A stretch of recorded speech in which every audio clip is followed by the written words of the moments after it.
Every legend begins with a lie. But some lies are so beautiful, the world refuses to call them false. The velvet curtains parted, and smoke from 1,000 cigarettes curled toward the chandelier.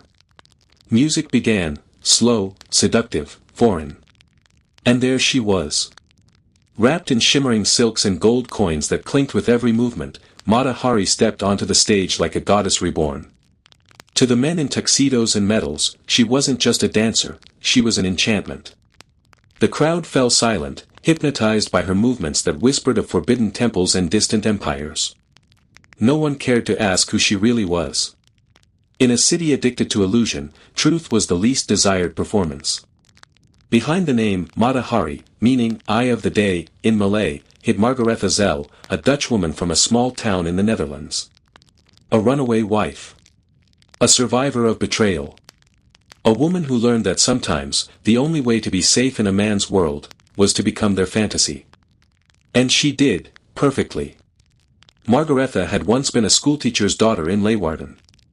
But by 20, her beauty had drawn the attention of a Dutch colonial officer, Rudolf MacLeod, who promised her a life of luxury in the East Indies, modern-day Indonesia. Instead, she found a life of loneliness and cruelty. Her husband drank, gambled, and hit her.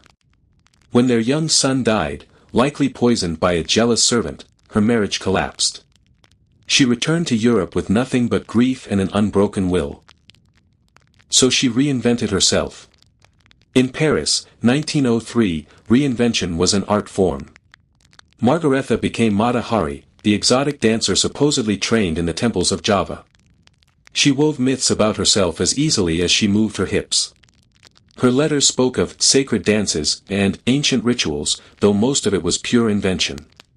But people believed, generals, ambassadors, bankers, and princes.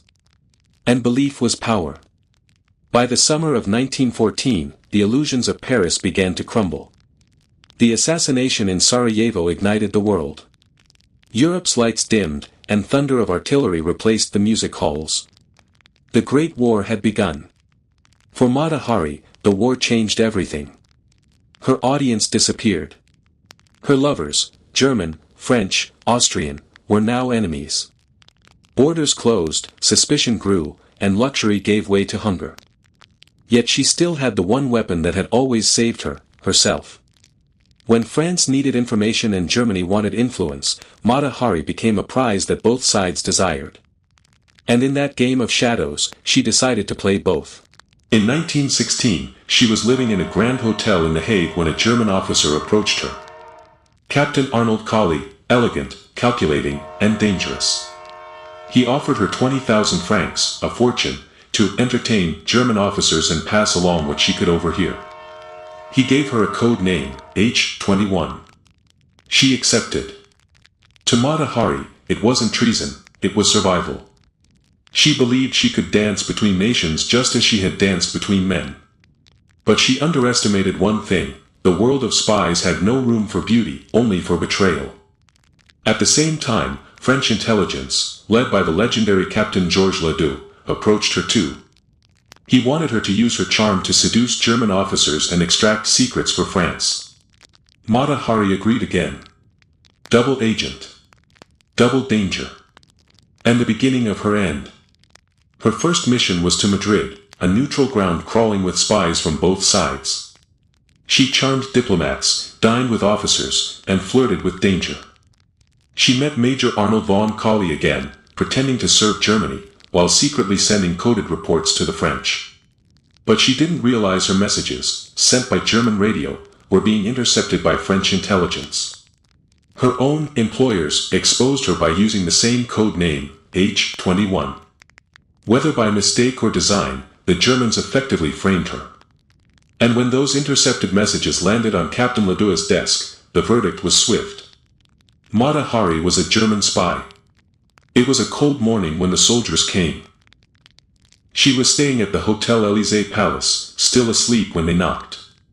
She wrapped herself in a robe, opened the door, and found two French officers waiting. Madame Mata Hari, one said quietly. By order of the French government, you are under arrest for espionage. Her first words were calm. Espionage? Me? You must be mistaken.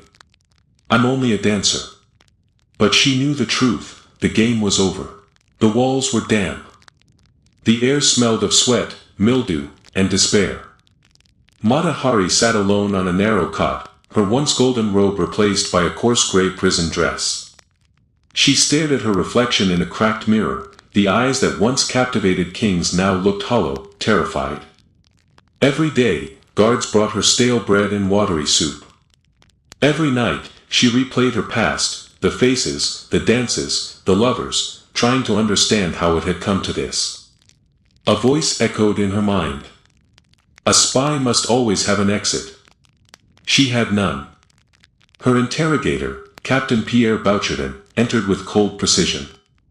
He wasn't cruel, only methodical, the kind of man who believed in evidence more than empathy. But even he seemed fascinated by her. You lived in Madrid, The Hague, Berlin, Paris, he began. You knew officers from every side. You crossed borders during wartime. You received 20,000 francs from Germany. What are we to think, madam? She looked straight at him, unflinching. That I am guilty of loving the wrong men. Bouchardon smirked. And the money? A gift, she said. I was a courtesan, not a spy. A woman must live. But her words sounded hollow, even to herself. The French government was desperate. Their armies were bleeding on the Western Front. Morale was collapsing. They needed a scapegoat, someone glamorous enough to distract the public, someone foreign enough to blame. And Mata Hari fit perfectly. Late 1916. France was reeling from the Battle of Verdun. Hundreds of thousands were dead. Meanwhile, in Madrid, Mata Hari played her own dangerous game. She met with German military attaches at the Ritz. She charmed them, flirted, pretended to be loyal to the Kaiser, all while secretly passing tidbits of gossip to Captain Ledoux of French intelligence. But her intelligence was worthless. Half-truths, rumors, pillow talk. She wasn't a trained spy. She didn't know encryption or counter-surveillance. She relied only on seduction, a skill that worked in salons, not in war. To the real spies, she was a liability. To her handlers, she was expendable. Unbeknownst to her, the Germans had begun using her code name H-21 openly in radio transmissions. The French intercepted those messages, and saw her name woven into the enemy's communications. Whether the Germans did it deliberately to mislead the French, or simply out of arrogance, remains a mystery. But it sealed her fate. When Mata Hari returned to Paris, she asked to see Captain Ledoux, the man who had promised her protection, the one who had recruited her. He didn't come. Instead, she was met by military police. Later, during interrogation, she whispered bitterly. Ledoux used me. And now he leaves me to die. Ironically, Ledoux himself would later be accused of espionage and imprisoned, though he was eventually cleared. History's cruel symmetry. Her trial began in July 1917, at the Third Council of War in Paris. 7 men sat in judgment, all soldiers, none impartial. No reporters were allowed inside, but the story had already been written in the newspapers. The woman who killed thousands.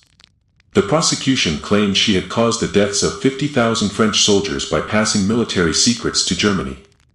No evidence was ever presented. No single document or intercepted code proved she had transmitted any real intelligence. What they had instead was her reputation, her nationality, her lovers. Captain Bouchardon presented a small purse of gold coins, love letters, and a torn telegram. To him, it was enough. Her lawyer, Edouard Clunet, tried to argue that Mata Hari had been nothing more than a naive courtesan, a woman used by powerful men. But the courtroom was against her from the start. She was Dutch, neutral, yet foreign. She was a woman, independent, sexual, defiant. And she had slept with officers of both armies. To them, that was treason enough. Outside the courtroom, Paris was hungry for a villain. Newspapers called her the seductive spy, the Black Widow of France, the woman who danced for death. They described her as a half-naked Oriental priestess who used her body to enslave generals. None of it was true, but it sold papers, and truth had long since drowned in the trenches of the song. Her friends abandoned her. Her lovers disappeared. Even Ledoux, her former handler, watched in silence as the verdict was read. July 24, 1917. The courtroom was silent as the judge spoke. Margaretha Zell, also known as Mata Hari, you are found guilty of espionage and condemned to death. For a moment, she didn't move. Then she smiled faintly. It is absurd, she whispered. A woman like me, dangerous to empires? She was taken back to St. Lazare prison, awaiting execution. In her final weeks, she wrote letters, to her lawyer, her friends, even to the Dutch ambassador. All begging for clemency. All unanswered. One letter read, I have been accused of impossible things. I am innocent. But if I must die, let me die proud, as a woman who lived as she wished. Even her enemies admitted her courage. The dawn was cold. A grey mist rolled over the Paris cobblestones. Mata Hari awoke before sunrise, combed her hair, and dressed in her favorite suit, a long dark coat, white gloves, and a wide-brimmed hat with a black veil. When the guards came, she looked at them calmly. May I have my powder and lipstick? They hesitated, then nodded. She painted her lips red. A woman must be beautiful, even at the hour of her death. At 5:30 in the morning, the heavy doors of St. Lazare prison opened. A pale light spilled across the courtyard as Mata Hari stepped out, flanked by 2 guards. She was calm, almost regal. To the soldiers who watched, she looked less like a condemned criminal and more like a queen walking toward her throne. A grey military car waited to take her to the execution site at Vincennes. The ride was silent. The streets were empty, Paris still slept. Only the faint thunder of distant artillery broke the quiet, the sound of a war that still devoured men by the thousands. Inside the car, Mata Hari gazed out the window. She wasn't thinking of the trial, or of the men who condemned her. She was thinking of Java. Of the scent of rain on the earth, of the dances she once performed under torchlight. For a brief moment, she smiled. I was free once, she whispered. At 6 a.m., the car stopped in the courtyard of the Caserne de Vincennes, a stone fortress on the edge of Paris. 12 soldiers waited, rifles loaded. A priest stood nearby, holding a small cross. A doctor checked his watch. Mata Hari stepped down from the car.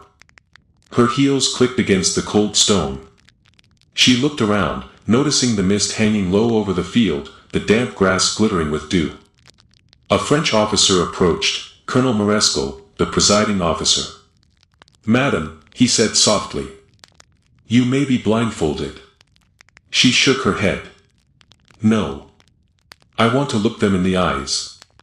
She took her place before the firing squad, standing tall and straight. No tears. No trembling. Even the soldiers seemed uneasy under her calm gaze. The priest offered her the cross once more. She smiled and refused. Thank you, Father. I'll die with faith in myself. A soldier approached to tie her hands. She stopped him gently. Please, do not. I wish to stand free. The officer hesitated, then nodded. She adjusted her coat, lifted her chin, and looked directly at the rifles aimed at her heart. Colonel Marescal raised his sword. The signal. The soldiers took aim. Ready. Aim. And before the final word, Mata Hari spoke, her voice clear and steady. I am ready. The sword dropped. A single volley cracked through the cold air.